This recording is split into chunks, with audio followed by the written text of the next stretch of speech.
అన్నమయ్య జిల్లాలో సిద్ధవటం మండలం విలీనంపై gazette notification విడుదల చేయడం అన్యాయమని కడపకు కూతవేటు దూరంలో ఉన్న సిద్ధవటం మండలం ఎడారి జిల్లాలో విలీనం గెజిట్ నోటిఫికేషన్ విడుదలపై అధికారులు పరిశీలించాలని కడపాయపల్లె ఉప సర్పంచ్ శివరామిరెడ్డి ఆవేదన వ్యక్తం చేశారు.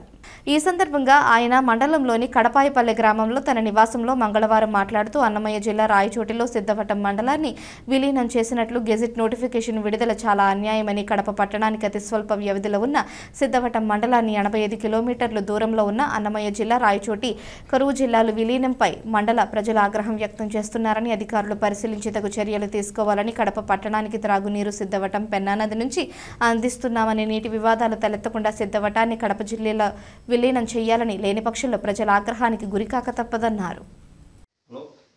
సిద్ధవటం మండలం కడపాయపల్లె గ్రామ ఉప సర్పంచ్ మాధు శివరామిరెడ్డి అయిన నేను మాట్లాడడం ఏమనగా ఈరోజు మన ముఖ్యమంత్రి వర్యులు చంద్రబాబు నాయుడు గారు జిల్లాలో కొత్త జిల్లాల ఏర్పాటులో భాగంగా సిద్ధవటం ఒంటిమిట్ట మండలాన్ని రాయచోటి అన్నమయ్యలో కలపడం చాలా దారుణం, అతి దారుణం. మాకు సిద్ధవటం మండలానికి కడపాయపల్లె గ్రామానికి 2 కిలోమీటర్లు కడపకు డిస్టెన్స్ ఉంది. అటువంటి మా సిద్ధవటం మండలాన్ని మీరు తీసుకుపోయి రాయచోటిలో కలవడం చాలా దారుణం. కావున ఈ మా కడప జిల్లాకు సిద్ధవటం మండలం లింగంపల్లి నుంచి త్రాగునీరు పుష్కలంగా అందుతుంది.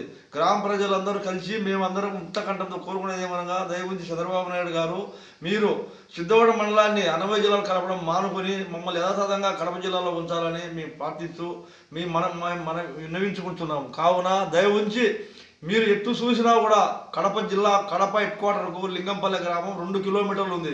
2 కిలోమీటర్లు ఉన్న లింగంపల్లె గ్రామాన్ని తీసిపోయి 80 కిలోమీటర్లు ఉన్న రాయచోటిలో కలపడం అనేది చాలా దారుణం.